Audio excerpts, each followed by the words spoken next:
Science ಅಂತ Shambhu sir. ಇವತ್ತಿನ class ಏನಪ್ಪ ಅಂತಂದ್ರೆ ನಿನ್ನೆ ನಾವು ಬ್ಲೂ ಪ್ರಿಂಟ್ ಬಗ್ಗೆ ಹೇಳಿದ್ವಿ, ಕನ್ನಡ ಮೀಡಿಯಮು ಇಂಗ್ಲೀಷ್ ಮೀಡಿಯಮ್ ಎಲ್ಲ. ಇವತ್ತಿನ ಕ್ಲಾಸ್ ಒಳಗಡೆ ಏನು ಹೇಳ್ತಾ ಇದ್ದಾನೆ ಅಂತಂದ್ರೆ ಮಿಷನ್ 40 ಅನ್ನೋಕ್ಕೆ ನಾವು ಬಿಫೋರ್ ಇಲ್ಲಿ ಏನಪ್ಪ ಅಂದ್ರೆ ಇಂಪಾರ್ಟೆಂಟ್ ಡಯಾಗ್ರಾಮ್ಸ್ ಒಂದಿಷ್ಟು ಸೈನ್ಸ್ ಒಳಗಡೆ ಬರ್ತಕ್ಕಂಥ ಇಂಪಾರ್ಟೆಂಟ್ ಡಯಾಗ್ರಾಮ್ಸ್ ನೋಡ್ರಿಲ್ಲೇ.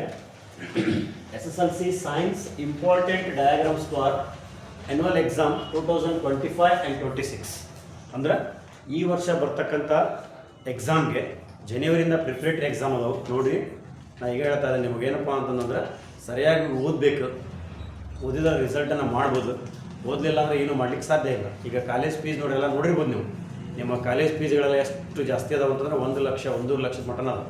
ಈಗ SSLC ಒಳಗಡೆ ನೀವೇನಾದರೂ ಒಂದು ಸ್ವಲ್ಪ ಪರ್ಸೆಂಟೇಜನ್ನು ಚಲೋ ಮಾಡಿದ್ರೆ ಚಲೋ ಕಾಲೇಜ್ ಸಿಗ್ತಾವೆ. ಆಮೇಲೆ ಫೀಸು ಕೂಡ ಏನಾಗ್ತದಪ್ಪ ಅಂತಂದ್ರೆ ಸ್ವಲ್ಪ ರಿಯಾಯಿತಿ ಪರ್ಸೆಂಟೇಜ್ ಡಿಸ್ಕೌಂಟ್ ಲೆಕ್ಕದಲ್ಲಿ ಏನು ಮಾಡ್ತಾರೆ ಅಂತಂದ್ರೆ ಕಡಿಮೆ ತೊಗೊಳ್ತಾರೆ ಅಂತ ಹೇಳ್ತಾರೆ. ಹಾಗಾಗಿ ನೀವು ಪರ್ಸೆಂಟೇಜನ್ನು ಮಾಡಬೇಕಂತಂದ್ರೆ ನಿಮ್ಮಲ್ಲಿ ಮೊದಲು ಓದ್ತಕ್ಕಂಥ ಹವ್ಯಾಸ ಇರಬೇಕು. ಆಮೇಲೆ ಪಾಠಗಳನ್ನು ಸರಿಯಾಗಿ ಕೇಳಬೇಕು, ಏನು ನೋಟ್ಸ್ ಇರ್ತೈತಲ್ಲ ನೋಟ್ಸನ್ನು ಸರಿಯಾಗಿ ಮಾಡ್ಕೊಂಡಿರ್ಬೇಕು. ಇವೆಲ್ಲವನ್ನು ಫಾಲೋ ಅಪ್ ಮಾಡಿದ್ರೆ ಆಮೇಲೆ ಏನಪ್ಪ ಅಂದ್ರೆ ಟೈಮ್ಗೆ ಇಂಪಾರ್ಟೆನ್ಸ್ ಕೊಡಬೇಕು. ಯಾವ ಟೈಮ್ಗೆ ಯಾವ ಸಬ್ಜೆಕ್ಟನ್ನು ಓದಬೇಕು ಅನ್ನೋದನ್ನು ನೀವು ಏನು ಮಾಡಬೇಕಪ್ಪ ಅಂತಂದರೆ ಒಂದು ಟೈಮ್ ಟೇಬಲನ್ನು ಸೆಟ್ ಮಾಡ್ಕೋಬೇಕು. ಅದೇ ಪ್ರಕಾರ ನೀವೇನು ಮಾಡ್ಬೇಕಂತಂದ್ರೆ ಇನ್ನೂ ಓದಿಲ್ಲ ಅಂತಂದ್ರೆ SSLC ಹುಡುಗ ದಯವಿಟ್ಟು ಕೇಳಿರಿ. ಜನವರಿನೂ ಟೈಮ್ ಇನ್ನೂ ಓದಿಲ್ಲಪ್ಪ ಸರ್ ನಾವೇನು ಮುಟ್ಟೇ ಇಲ್ಲ ಅಂತಂದ್ರೆ ಜನವರಿ 1ನೇ ತಾರೀಕಿನಿಂದ ಆದರೂ ಓದಲಿಕ್ಕೆ ಸ್ಟಾರ್ಟ್ ಮಾಡಿ. ಇನ್ನೇನು ಭಾಳ ದಿನ ಇಲ್ಲ, ಇನ್ನೇನು 85 ದಿನ ಉಳಿದಿರ್ಬೋದು ಎಕ್ಸಾಮು, ಅಂದರೆ 2 ತಿಂಗಳು ಉಳಿದಿರ್ಬೋದು. ಹಾಗಾಗಿ ನಾವು ಇನ್ನೂ ಏನು ಓದಿಲ್ಲ ಅನ್ನೋರು ಜನವರಿ 1ನೇ ತಾರೀಕಿಂದ ಆದರೂ ಓದ್ರಿ. ಅದಕ್ಕಿಂತ ಬಿಫೋರ್ ನೀವೇನು ಮಾಡ್ಬೇಕಂತಂದ್ರೆ ಸೈನ್ಸ್ನಲ್ಲಿ ಬರ್ತಕ್ಕಂಥ ಇಂಪಾರ್ಟೆಂಟ್ ಡಯಾಗ್ರಾಮ್ ಯಾವ ರೀ ಇಂಪಾರ್ಟೆಂಟ್ ಅಂತ ಇರ್ತವೆ, ಇವು ಇಷ್ಟು ನೋಡ್ಕೊಂಡ್ಬಿಟ್ರೆ ಏನಾಗ್ತಪ್ಪ ಅಂತಂದ್ರೆ ಡಯಾಗ್ರಾಮ್ ಆಲ್ಮೋಸ್ಟ್ ಆಲ್ ಬರ್ತಾವೆ ಅಂತ ಹೇಳ್ಬೋದು, ಇದ್ರೊಳಗಡೆ ಬರ್ತಾವೆ ಅಂತ ಹೇಳ್ಬೋದು. ನೋಡಿರಿ, ಈಗ ಇಂಗ್ಲೀಷ್ ಮೀಡಿಯಮ್ನಲ್ಲಿ ಬರ್ತಕ್ಕಂಥ ಸೈನ್ಸ್ ಡಯಾಗ್ರಾಮ್ಸ್ ಅಷ್ಟಂದ್ರೆ ಫಿಸಿಕ್ಸ್ ಒಳಗಡೆ ಯಾವ ಡಯಾಗ್ರಾಮ್ ಬರ್ತಾವೆ, ಕೆಮಿಸ್ಟ್ರಿ ಒಳಗಡೆ ಯಾವ ಡಯಾಗ್ರಾಮ್ಸ್ ಬರ್ತಾವೆ, ಬಯಾಲಜಿ ಒಳಗಡೆ ಯಾವ ಡಯಾಗ್ರಾಮ್ ಬರ್ತಾವೆ ಅನ್ನೋದನ್ನು ನಾನು ನಿಮ್ಗೆ ಏನು ಮಾಡ್ತಾನಪ್ಪ ಅಂತಂದ್ರೆ ಈಗ ಬರೆಸ್ತಾನೆ.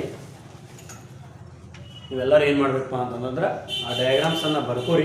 ಅವನ್ನಷ್ಟು ಪ್ರಾಕ್ಟೀಸ್ ಮಾಡಿದ ಖರೆ ಆದರೆ ನೀವು ನೀಟಾಗಿ ನೋಡಿ. ಡಯಾಗ್ರಾಮ್ಗೆ ಟೋಟಲ್ ಆಗಿ ಇರೋದು ಎಷ್ಟು ಮಾರ್ಕ್ಸ್ಪ ಅಂತಂದ್ರೆ ಈಗ ಹೇಳ್ಬಿಡ್ತೇನೆ ನೋಡಿ. ನಾನು ನಿಮ್ಗೆ ಟೋಟಲ್ ಆಗಿ ಡಯಾಗ್ರಾಮ್ ಬರೋದೇನಪ್ಪ ಅಂದ್ರೆ 14 ಮಾರ್ಕ್ಸಿನ ಡಯಾಗ್ರಾಮ್ ಬರ್ತವೆ.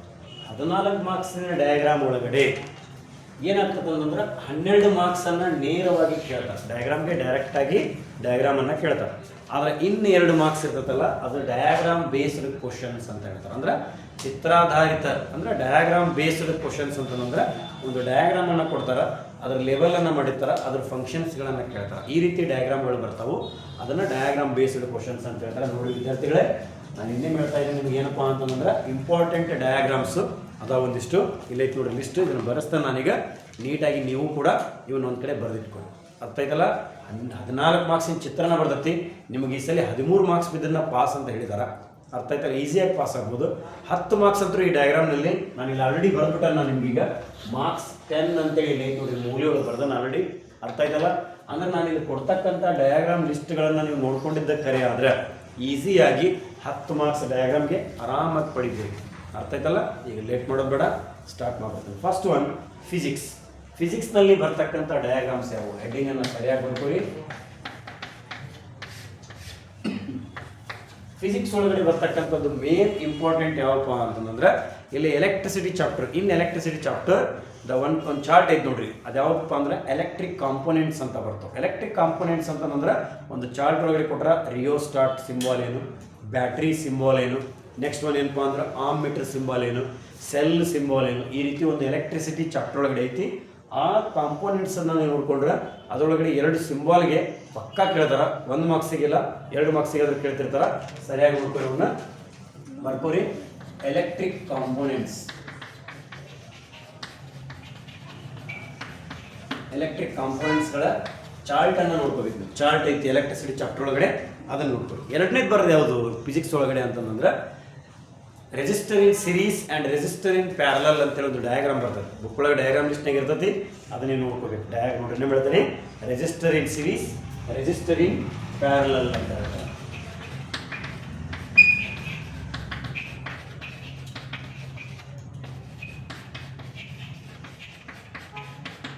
ಇದು ಎರಡನೇ ಚಿತ್ರ ನೋಡ್ರಿ, ಬರೀರಿ. ನೆಕ್ಸ್ಟ್ ಥರ್ಡ್ ಒನ್ ಯಾವಪ್ಪ ಅಂದ್ರೆ ಇದ್ರಾಗ ಲೆನ್ಸ್ಗಳ ಬಗ್ಗೆ ನೋಡ್ಕೋಬೇಕು. Lens and mirror.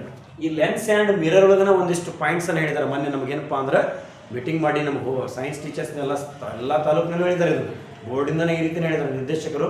ಏನಪ್ಪ ಅಂದ್ರೆ ನಾವೇನು ನೋಡ್ಕೋಬೋದು ಅಂತಂದ್ರೆ ನಾವಿಲ್ಲಿ ನಮಗೆ ಲೆನ್ಸ್ ಒಳಗಡೆ ಯಾವ ಚಿತ್ರ ಇಂಪಾರ್ಟೆಂಟ್ ಅಂತಂದ್ರೆ ಇಲ್ಲಿ ಬರೀತಾರೆ ನೋಡಿ. ಲೆನ್ಸ್ ಒಳಗಡೆ ಒಂದೇದ್ದು ಆಕ್ಟ್ 2F1 ಅಂತ ಒಂದು ಬರ್ತೈತಿ. ಇನ್ನೊಂದು ಯಾವುದಪ್ಪ ಅಂತಂದ್ರೆ between 2F1 and F1. Lens ಒಳಗಡೆ ನೀವು ಇದರ ಚಿತ್ರನ ಇವೆರಡನ್ನ ನೋಡ್ಕೊಂಡ್ರೆ ಸಾಕು ಅಂತ ಹೇಳಿದಾರೆ. ಇದು 10 ಮಾರ್ಕ್ಸ್ ಅನ್ನ ನೀವು ಈಸಿಯಾಗಿ ಪಡಿಬೋದು ನೋಡಿ. ನಾನು ಹೇಳ್ತಾ ಇದ್ದೀನಿ ಇದು ಎಲ್ಲ ನೋಡಿ. ಲೆನ್ಸ್ ನಲ್ಲಿ ಬರ್ತಕ್ಕಂಥ ಈ ಎರಡು ಚಿತ್ರಗಳನ್ನ ನೀವು ನೋಡ್ಕೊಂಡ್ರೆ ಈಸಿಯಾಗಿ ಮಾರ್ಕ್ಸ್ ಸಿಗ್ತಾವ ಅಂತ ಹೇಳ್ತಾರೆ. 10 ಮಾರ್ಕ್ಸ್ ಈಸಿಯಾಗಿ ತೆಗಿಬೋದು ಡಯಾಗ್ರಾಮ್. ನಾನು ಇಲ್ಲಿ ಕೊಡ್ತಕ್ಕಂಥ ಲಿಸ್ಟ್ಗಳ ಪ್ರಕಾರ ಡಯಾಗ್ರಾಮ್ ಅನ್ನು ಇದು ಫಿಸಿಕ್ಸ್ ಪಾರ್ಟ್, ಇದು ನೆಕ್ಸ್ಟ್ ಬಯಾಲಜಿ ಹೇಳ್ತೀನಿ, ನೆಕ್ಸ್ಟ್ ಕೆಮಿಸ್ಟ್ರಿ ಹೇಳ್ತೀನಿ. ಇದ್ರಾಗ ಈ ಚಿತ್ರ ನೋಡ್ಕೋಬೇಕು. ಮಿರರ್ ಒಳಗಡೆ ಯಾವ ನೋಡ್ಕೋಬೇಕಪ್ಪ ಅಂತಂದ್ರೆ ಆಕ್ಟ್ ಸಿ ಅಂತ ಬರ್ತೈತಿ. ನೀವು ಡಯಾಗ್ರಾಮ್ ಲಿಸ್ಟ್ ಅನ್ನ ತೆಗಿರಿ. ಆಕ್ಟ್ ಸಿ ಅಂತ ಐತಿ. Next one between C and F ಅಂತ ಬರ್ತೈತಿ. ಇದನ್ನ ಚಿತ್ರ ನೋಡ್ಕೋಬೇಕು. ಅರ್ಥ ಆಯ್ತಲ್ಲ? ಮಿರರ್ ಒಳಗಡೆ 2 ಡಯಾಗ್ರಾಮು, ಲೆನ್ಸ್ ಒಳಗಡೆ ಇವೆರಡು ಡಯಾಗ್ರಾಮ್. ಇವನ್ನ ನೋಡ್ಕೊಂಡಿದ್ದ ಖರೆ ಆದ್ರೆ ನೀವು ಮಾರ್ಕ್ಸ್ ಅನ್ನ ಲೆನ್ಸ್ ಮತ್ತು ಮಿರರ್ ನಲ್ಲಿ ಪಡ್ಕೋಬಹುದು. ಈಗಂತೂ ಪಕ್ಕಾ ಬರ್ತಾವೆ 3 ಮಾರ್ಕ್ಸಿಗೆ. ಭಾಳ ಸಲ ಕೇಳಿದ, ಬೇಕಾದ್ರೆ ಮಾಡೆಲ್ ಕ್ವಶನ್ ಪೇಪರ್ನ ತೆಗೆದು ನೋಡಿ ನೀವು, ಇವು ಬಂದಿರೋದು ಸರಿನಾ. ನೆಕ್ಸ್ಟ್ ಬರ್ದಿದ್ರಾಗ ಯಾವುದಪ್ಪ ಮತ್ತೆ ಡಯಾಗ್ರಾಮ್ ಅಂತಂದ್ರೆ ನ್ಯೂಟನ್ ರೀಕಾಂಬಿನೇಷನ್ ಎಕ್ಸ್ಪೆರಿಮೆಂಟ್ ಒಂದು ಡಯಾಗ್ರಾಮ್ ಐತಿ. ಅದನ್ನ ಡೈರೆಕ್ಟ್ ಆಗಿ ಬರೀತಿ ನೋಡಿ. ರೀಕಾಂಬಿನೇಷನ್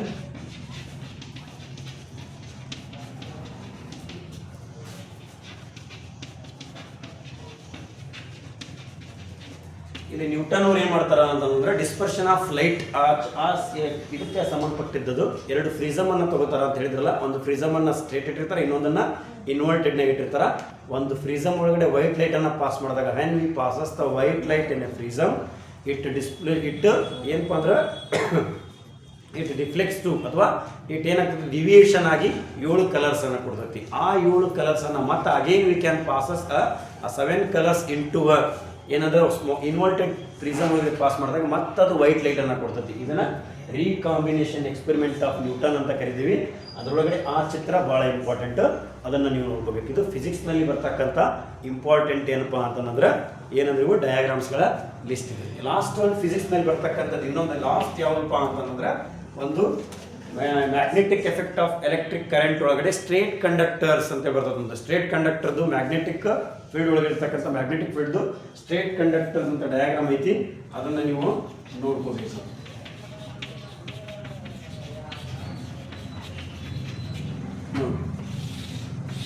ಫಿಸಿಕ್ಸ್ ಒಳಗಡೆ ನೀವು ಇಷ್ಟು ಡಯಾಗ್ರಾಮ್ಸ್ ಅನ್ನ ನೋಡ್ಕೊಂಡ್ರೆ ಸಾಕು. ಅರ್ಥ ಆಯ್ತಲ್ಲ? ನೋಡಿ ಇನ್ನೂ ಮಾಡ್ತೇನೆ ನಿಮ್ಗೆ ಕರೆಕ್ಟಾಗಿ ನೋಡ್ಕೊಂಡ್ರಿ ಬರ್ದ ನೋಡಿಲ್ಲ. Electric components, resistor in series and parallel, lens ಒಳಗಡೆ ಇವೆರಡು, ಮಿರರ್ ಒಳಗಡೆ ಇವೆರಡು, ರೀಕಾಂಬಿನೇಷನ್ ಅದು, ನೆಕ್ಸ್ಟ್ ಒಂದು ಸ್ಟ್ರೇಟ್ ಕಂಡಕ್ಟರ್. ಇದೆಲ್ಲ ಏನಂದ್ರೆ ಫಿಸಿಕ್ಸ್ ಡಯಾಗ್ರಾಮ್ಸ್. ನೋಡಿ ಇನ್ನೂ ಹೇಳ್ತಾ ಇದ್ದೀನಿ ನಿಮಗೆ, ನಾನಿಲ್ಲಿ ನಿಮಗೆ ಕೊಡ್ತಕ್ಕಂಥ ಡಯಾಗ್ರಾಮ್ಗಳನ್ನು ಪ್ರಾಕ್ಟೀಸ್ ಮಾಡಿದ್ದ ಖರೆ ಆದ್ರೆ ಈಸಿಯಾಗಿ ಡಯಾಗ್ರಾಮ್ಗೆ 10 ಮಾರ್ಕ್ಸ್ ಅನ್ನ ತೆಗಿಬೋದು. ನಿಮಗೆ 13 ಬಿದ್ದರೆ ಪಾಸ್ ಅಂತ ಹೇಳಿಬಿಟ್ಟಿದ್ದಾರೆ ಗೌರ್ಮೆಂಟಿಂದ. ಹೇಳ್ಯಾರ 20 ಇಂಟರ್ನಲ್ ಆಗ್ತಾರೆ, ಟೋಟಲ್ 33. 100ಗೆ 33 ಬಿದ್ದರೆ ಈ ಸತಿ ನೀವು ಪಾಸ್. 10 ಮಾರ್ಕ್ಸ್ ಈಸಿಯಾಗಿ ಡಯಾಗ್ರಾಮ್ ಇಲ್ಲೇದು. ಇವನ್ನ ಪ್ರಾಕ್ಟೀಸ್ ಮಾಡಿದ್ರೆ 10 ಬರ್ತೈತಿ. ಏನು 3 ಮಾರ್ಕ್ಸ್ ಅನ್ನ ನಿಮಗೆ ಮತ್ತೆ ತಗೋಬೋದು. ಇದು ಪಾಸ್ ಆಗಿರ್ಗಾಯ್ತು. ಚಲೋ ಮಾರ್ಕ್ಸ್ ಬೇಕನ್ನಾದ್ರು ಇನ್ನೂ ಇದಕ್ಕಿಂತ ಡಯಾಗ್ರಾಮನ್ನು ಇವನ್ನಷ್ಟೇ ಅಲ್ಲದ ಮತ್ತು ಉಳಿದಿದ್ದನ್ನು ನೋಡ್ಕೋಬೇಕು. ಬಟ್ ನೋಡ್ಕೊರಿ ಆದರೆ 10 ಮಾರ್ಕ್ಸ್ ಸಂಬಂಧ ಹೇಳ್ತಾ ಇದ್ದೆ ನಾನು, ಪಕ್ಕ 100% ಬರ್ತವೆ. ನೆಕ್ಸ್ಟ್ ಒನ್ ಬಯಾಲಜಿ ಪಾರ್ಟ್ ನೋಡಿ. ಬಯಾಲಜಿ ಒಳಗಡೆ ಬರ್ತಕ್ಕಂಥ ಡಯಾಗ್ರಾಮ್ಸ್ ಯಾವುವು? ಒಂದೇದ್ದು first one human brain, next one human heart, next third one stomata, open stomata and closed stomata ಅಂತ ಕರೀತಾರೆ. Next one germination on pollen stigma, germination on pollen on stigma ಇದು.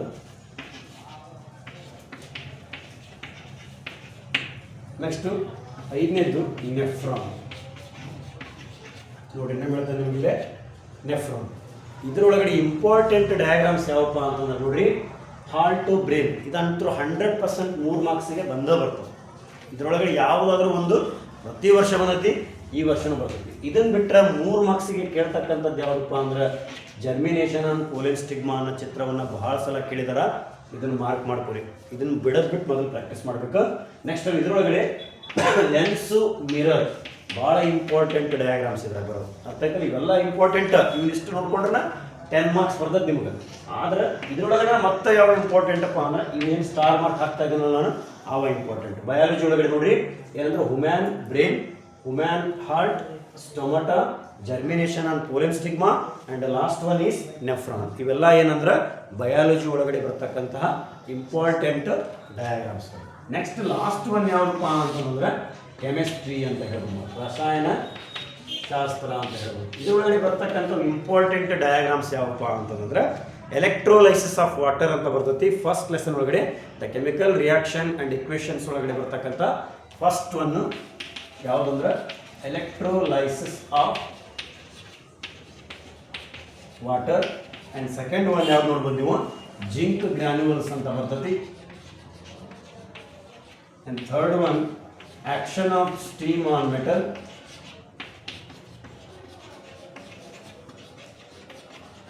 And last one fourth one ಯಾವಪ್ಪ ಅಂದ್ರೆ refining of copper. ನೋಡಿ ಇವು ಏನಪ್ಪ ಅಂದ್ರೆ chemistry ಒಳಗಡೆ ಬರ್ತಕ್ಕಂಥ ಇಂಪಾರ್ಟೆಂಟ್ ಕ್ವಶನ್ಸ್. ಕೆಮಿಸ್ಟ್ರಿ ಒಳಗಡೆ ಯಾವುದಾದ್ರೂ ಚಿತ್ರ 3 ಮಾರ್ಕ್ಸಿಗೆ ಕೇಳ್ತಾರ ಅಂತಂದ್ರೆ ಅವು ಎರಡರ ನೋಡ್ರಿ, ಇವನ್ನ ಮಾತ್ರ ಭಾಳ ಅಂದ್ರೆ ಭಾಳ ಸಲ ಕೇಳಿದಾರ. ಡಬಲ್ ಸ್ಟಾರ್ ಹಾಕೋರಿ ಇವಕ್ಕೆ. ಯಾವ ಅಂತಂದ್ರೆ zinc granules, action of steam on metal, ಇವೆರಡನ್ನ ಮಾತ್ರ ಭಾಳ ಅಂದ್ರೆ ಭಾಳ ಸಲ ಕೇಳಿದಾರ 3 ಮಾರ್ಕ್ಸಿಗೆ. ಅರ್ಥ ಆಯ್ತು ಹೇಳೋದು? ನೋಡ್ರಿ ಏನ್ ಹೇಳ್ತಾ ನಾನು ನಿಮ್ಗೆ, electrolysis of water, zinc granules, action of steam on metal, refining of copper. These all diagrams are important for your annual examination upcoming. ಅರ್ಥ ಆಯ್ತಲ್ಲ? ಇವನ್ನ ಏನು ಮಾಡ್ಬೋದು ಅಂತಂದ್ರೆ ನೀವು ಇಂಪಾರ್ಟೆಂಟ್ ಆಗಿ ಕರೆಕ್ಟಾಗಿ ಪ್ರಾಕ್ಟೀಸ್ ಮಾಡಿದ್ದ ಖರೆ ಆದ್ರೆ ಇವ ಏನಂದ್ರೆ 10 ಮಾರ್ಕ್ಸಿಗೆ ಬರ್ತತಿ ಅಂತ ಹೇಳ್ಬೋದು ನಾವು. ನೋಡಿ 10 ಮಾರ್ಕ್ಸ್ ಬರ್ತದಲ್ಲ, 10 ಮಾರ್ಕ್ಸ್ ಬರ್ತಾವೆ, 100% ಬರ್ತದೆ 10 ಮಾರ್ಕ್ಸ್.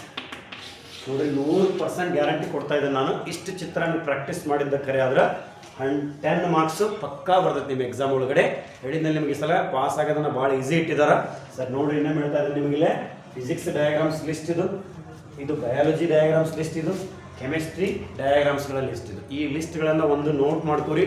ಡೈಲಿ ಒಂದು ಚಿತ್ರನ ಈಗಿಂದ ಪ್ರಾಕ್ಟೀಸ್ ಮಾಡಿರಿ. ಇನ್ನೂ 3 ತಿಂಗಳ ಇರೋದ್ರಿಂದ ಇವತ್ತಿಂದ ಡೈಲಿ ಒಂದು ಚಿತ್ರನ ಪ್ರಾಕ್ಟೀಸ್ ಮಾಡಿದ್ದ ಕರೆ ಆದರೆ ಡೈಲಿ ಒಂದು ಬೇಡ, ದಿನಕ್ಕೆ 2 ಪ್ರಾಕ್ಟೀಸ್ ಮಾಡಿದ್ರೆ ಎನ್ಯುವಲ್ ಎಕ್ಸಾಮ್ ಒಳಗಡೆ ನೀವು ಆರಾಮಾಗಿ 10 ಮಾರ್ಕ್ಸನ್ನು ತಗೋಬೋದು ಅಂತ ಹೇಳಿದ್ವಿ. ಅರ್ಥ ಆಯ್ತಲ್ಲ?